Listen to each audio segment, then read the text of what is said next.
Morning all, let me know when you're good to go. Well, earlier this month we came out to Caboolture to listen to people's concerns, and quite frankly we were rocked by what we heard. We've been heartened by the fact that we've been able to achieve a little bit of action, and the government has launched the inquiry. Now we have major concerns with the terms of reference, and Ros will explain that, but the one thing I will say is it gives us a glimmer of hope to get justice for people.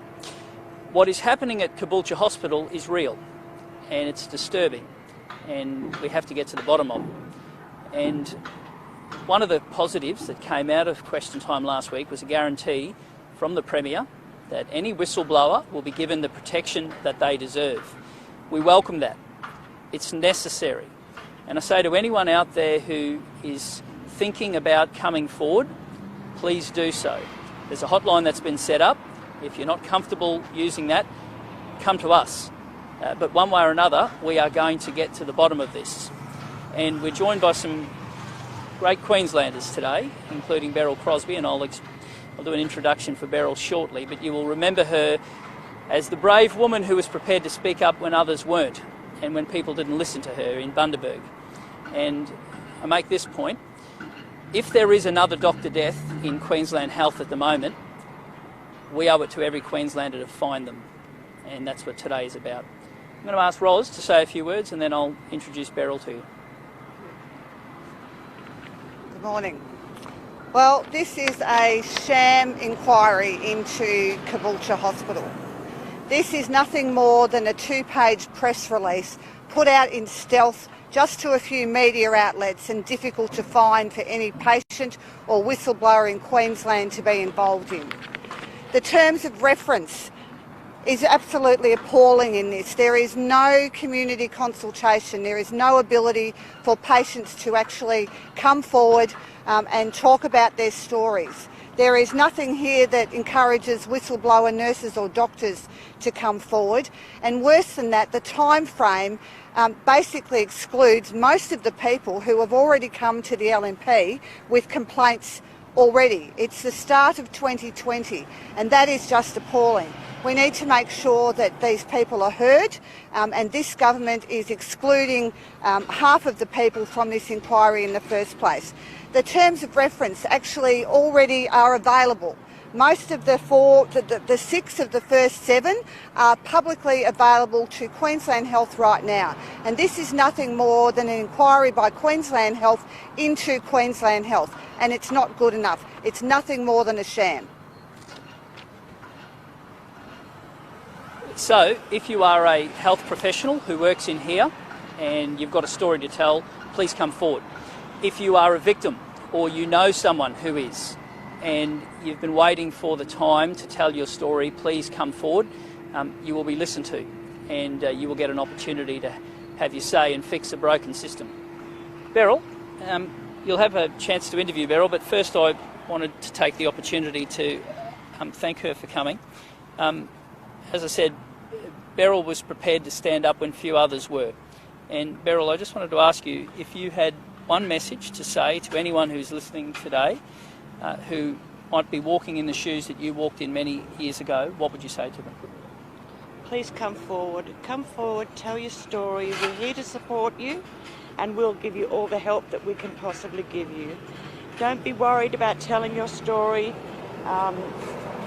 It needs to be told, because if you're going to get any resolution from this, we need to hear your story. So if you think you've been harmed, please come forward. If you're a whistleblower, please don't do what they did in Bundaberg. Don't just be frightened for your jobs or worried that you're being bullied.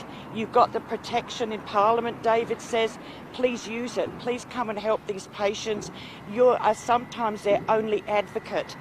So please help if you know anything, come forward. Thank you. Before I take questions, I might reintroduce you to Olivia. Olivia bravely spoke out at our health forum, and her story was disturbing. And Olivia's now up to her 11th surgery. Olivia, can I ask, you're not included, please come forward, you're not included in the terms of reference. No. Can I just ask you what your message is today? I want Queensland Health to be transparent. I want to be acknowledged for what has happened, and I want to ask Queensland Health what they're afraid of. Why?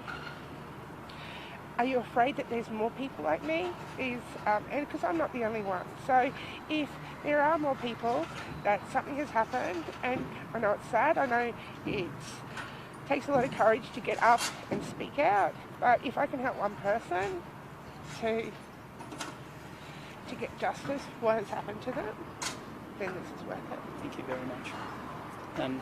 Questions? Do you believe that if it came down to media reporting again from concerns with this hospital, and still the government doesn't seem to be taking that much interest in this? I'm deeply concerned about a culture in Queensland Health where cover-ups reign supreme, and it's not until a spotlight is shone on it that anyone wants action. Surely at the cornerstone of Queensland Health should be a culture where they want to do what's right by the patient. And that means if you make a mistake, putting your hand up and owning it and finding out ways to improve it. But it seems to be that there is a culture that exists in Queensland Health that is back to the bad old days. Back to the bad old days when somebody stood forward to blow the whistle on a dodgy doctor and got accused of all manner of things before eventually justice came her way.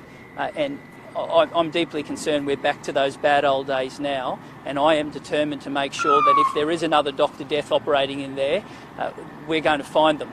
Every Queenslander is owed that. Are you aware of any other hospitals around Queensland facing similar issues, or is it mainly? We've run a series of these town halls, and at every one of them we have had stories of what is happening when a system, when a government starts losing control of that system. You see the result in the eyes of everyday Queenslanders. And we've met Queenslanders who have had loved ones die in their arms waiting for ambulance. Now that's not the fault of the paramedics, not the fault of anyone working inside the system. That's a fault of a government that is refusing to allow people to make decisions at the front line. We've heard those stories across Queensland, but nowhere as daunting as what we heard the other day about this hospital here. I have grave concerns. What is happening in Caboolture Hospital is real, and some of the stories are deeply concerning, and we're not going to let this rest. Change of culture, a return to a system where people at the front line are empowered to take responsibility, an end to cover-ups, and a return to ministerial accountability. There's a good start. It's every year the government stands up and says we have a record health budget of X, but good health care is more than just sprouting a figure. It's about making sure that money hits the front line. It's about making sure that there's a culture where people are empowered and where people feel if something happens wrong that they'll get justice. And I'm deeply concerned that that's not the case. How should this inquiry be run to ensure that Well, people can have confidence in the way it's carried out? I'm going to get Ros back to discuss that, but at the heart of it, we would like to see a longer scope, so it's not just 1 year. So in the case of Olivia, who revealed one of the most daunting stories, she's not even covered by this. That's really disappointing. I would have liked to have seen a truly independent person brought in. This is Metro North, so Queensland Health, judging Queensland Health, but I'll get Ros to make a few comments as somebody who's worked as a hospital administrator and is still a registered nurse. Well, David's right. Obviously, the time frame needs to be expanded. This is, as I said, an inquiry that you're having when you don't actually want to know the answer. So if you limit the time frame, that's going to limit the number of people who would be eligible to be found in this inquiry. Secondly, we need to have public community consultation. This is what happened with Patel. The very first meeting was only 15 patients in a hotel. The next meeting was hundreds of patients, because oftentimes people don't know that they've been hurt, or they think that was a normal rehabilitation process when it wasn't. So we definitely need to do those things. Roz, the Health Minister said today that they have engaged independent specialists in the state to do the review. Is that accurate? This is still an inquiry by Metro North HHS. So where's the independence in that? I think we need to have it much more open so that there is protection for whistleblowers. There will be nurses and doctors right now who want to speak out, but who are in fear of their jobs if they do. We need to be able to allow patients to come forward, and really it's up to, with the help of the media, that people may realise that they're actually a victim of Caboolture Hospital. You're a registered nurse. We're talking beyond just finding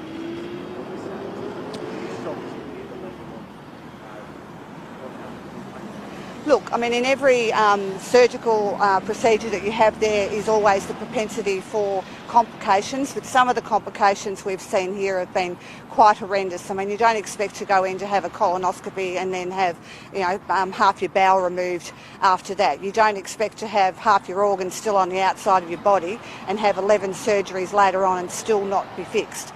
So, these are patients who have been harmed. There will be other patients out there who don't realise that they're part of this problem. David, can we just get you, before we go back to Beryl, just on vaccinations over the weekend, we saw almost 60,000 jabs.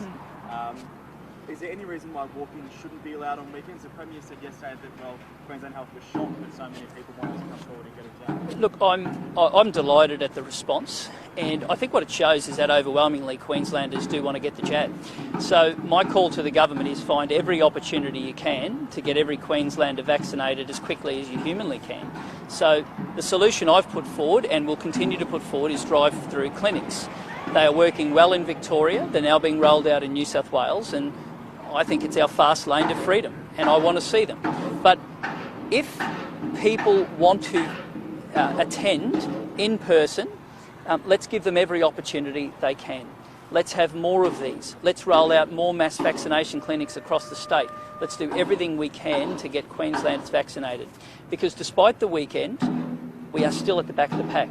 We are still last, and I never want to see Queensland come last. So let's give everyone an opportunity to get vaccinated quickly.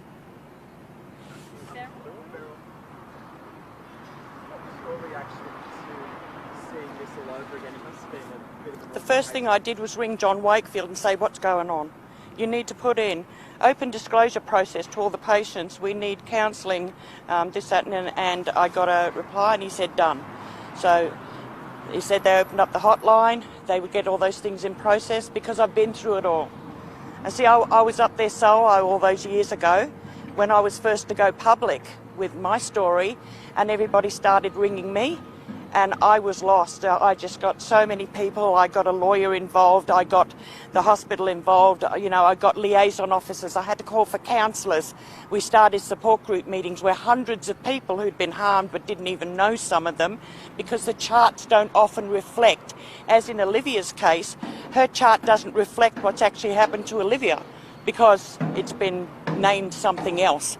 So there'll be patients out there who don't really realise until Queensland Health, they need to go through the charts, they need to contact patients.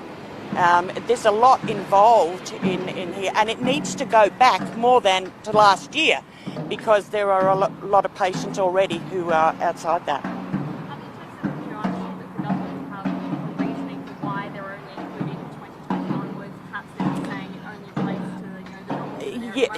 Yeah.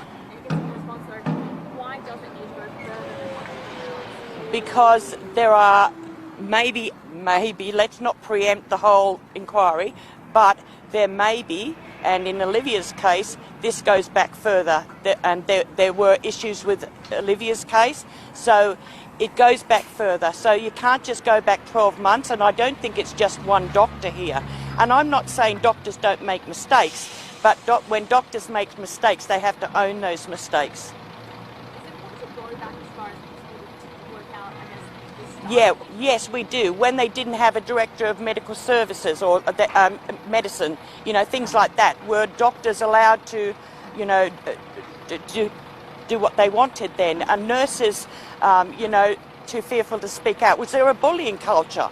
All those things need to be be investigated. Of course, there's the patients who have been affected, but more broadly, what happens in your experience in a hospital in an area like this where people are they too scared to get treatment? Yes. So the first, yes, and that will happen.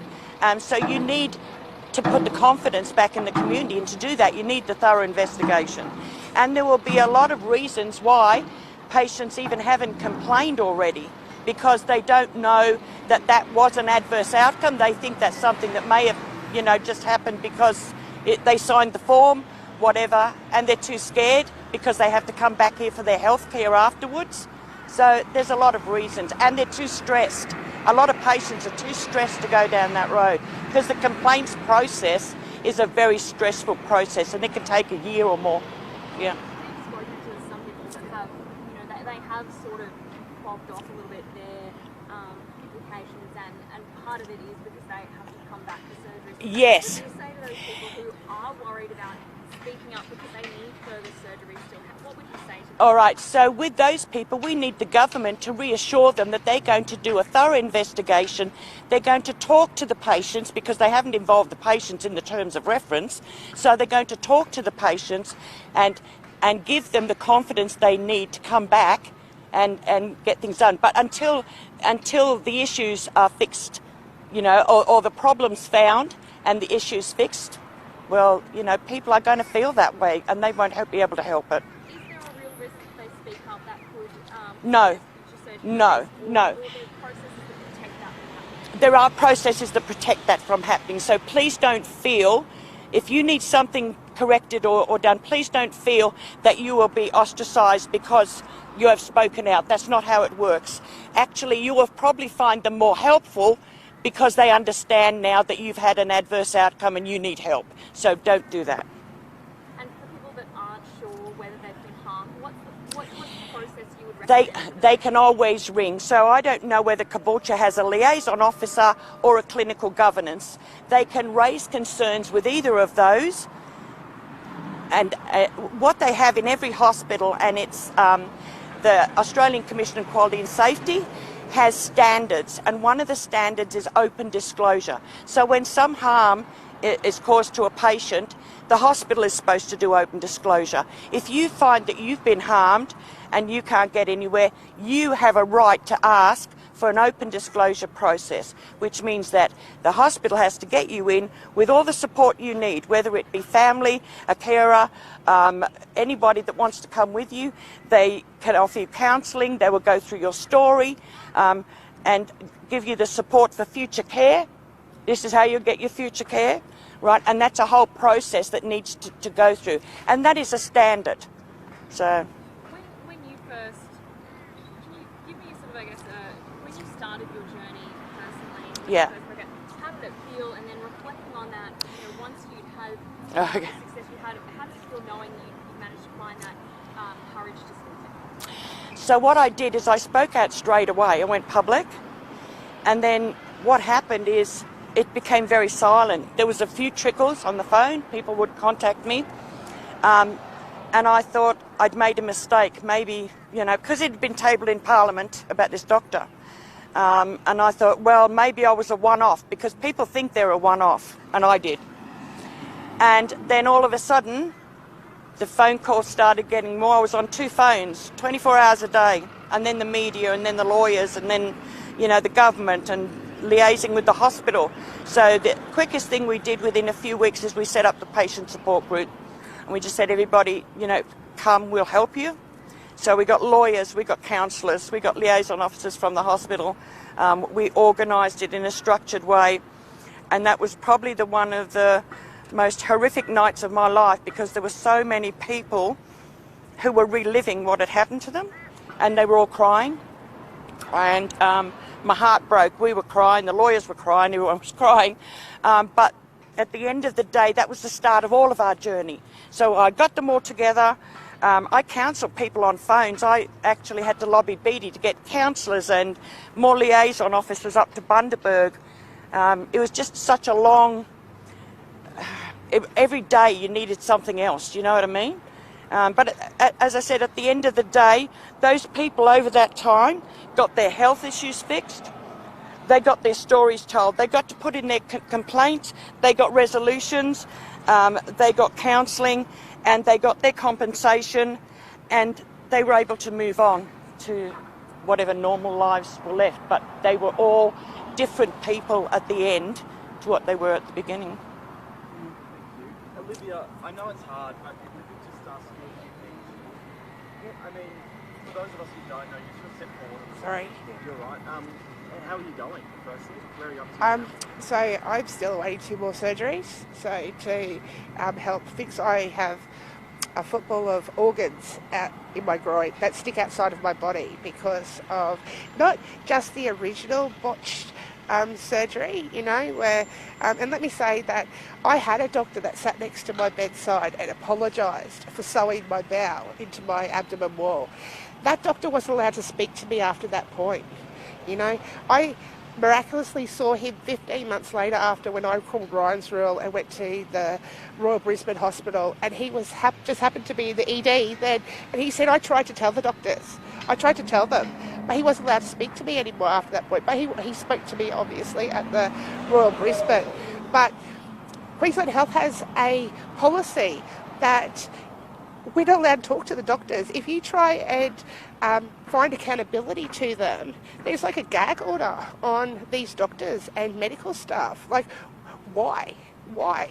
And now it's frustrating to hear that it's only 3 years ago that this all happened. But it's not just that, wasn't the first botch up. It was 8 procedures later. I have the wound clinic at Metropolitan North Lakes pleading with the surgeon to remove the mesh. It was so septic in that when I saw the surgeon the last time, he said to me, just go home and lose some weight. 4 days later they removed the mesh and they said if they had not have, I would have died. So, you know, this is the attitude and the arrogance of medical officers who do not want to find themselves accountable. Like, mistakes happen, I understand that. But your mistakes are ruining people's lives. Olivia, when you heard the time frame for this inquiry, what was the reaction knowing you can't be part of it? Cried.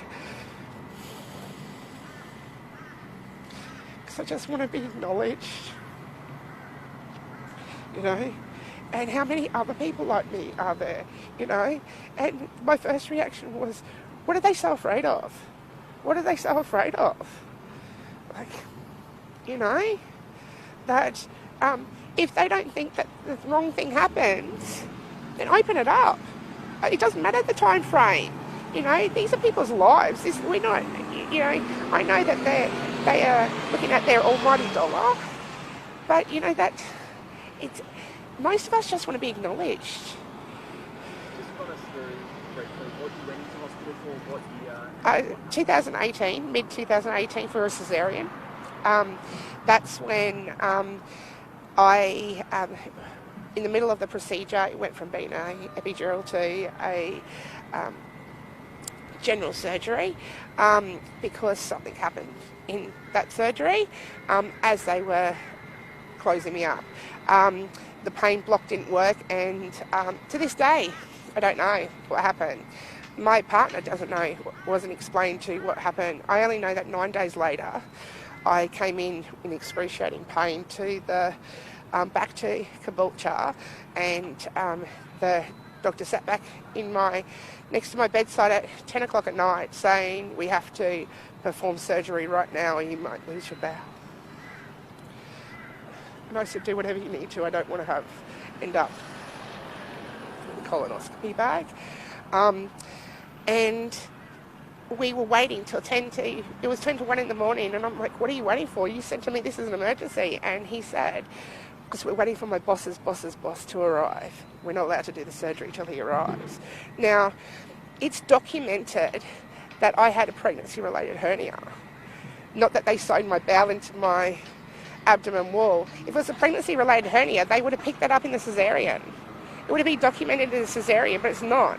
Why would the head of surgery, Caboolture, have to arrive oversee my surgery if it was just a pregnancy-related hernia. It's just cover-up after cover-up after cover-up, you know?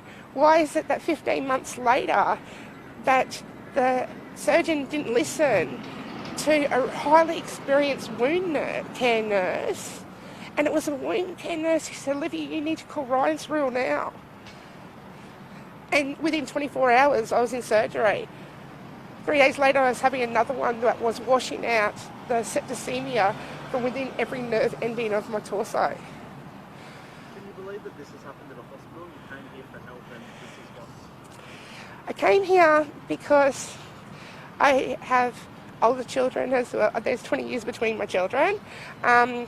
They come as surprises, and my eldest daughter was doing her midwifery placement as a student here, and I wanted to include her in the process of our family, you know, the bonding of, you know, her sister coming.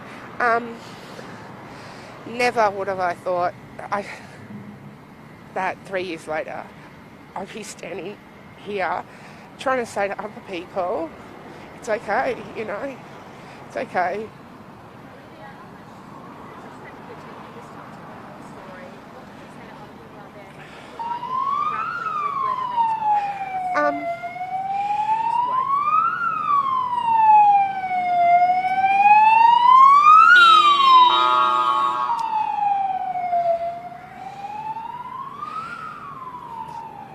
I've worked since I was 14 years old. I educated myself. I had 2 university degrees. There's days that I couldn't get out of bed. I lacked the confidence. So I know it's hard. But David has given me incredible strength to say it's not okay. What happened isn't okay. And as I said, I know that mistakes were made, but it's acknowledging, hey, hang on, and support. There was no support. There's no, you know, there's no aftermath. And where's the recourse in the Ryan's Rule? Why, you know, okay, Ryan's Rule is amazing. It saved my life. But what happens to the medical officers that made the mistakes that got to the point of Ryan's Rule? There is no recourse. There is no accountability there. Someone was supposed to talk to me within 5 days. Nobody talked to me. Nobody acknowledged it.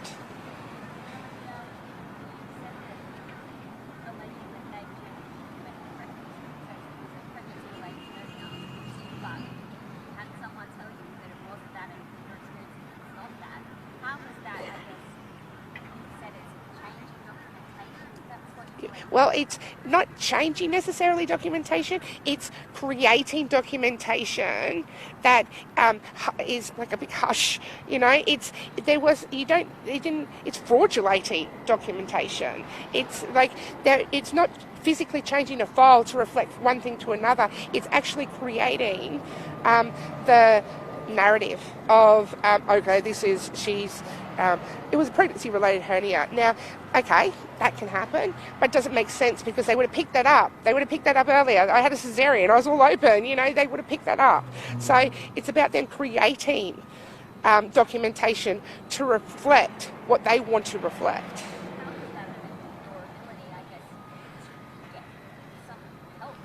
I get no compensation because of it, because there is no negligence, there is no accountability, and because of I don't know what it is, but a gag order against the doctor that sat next to my bedside, my legal team were not able to talk to, because there's systems in place by Queensland Health for Queensland Health.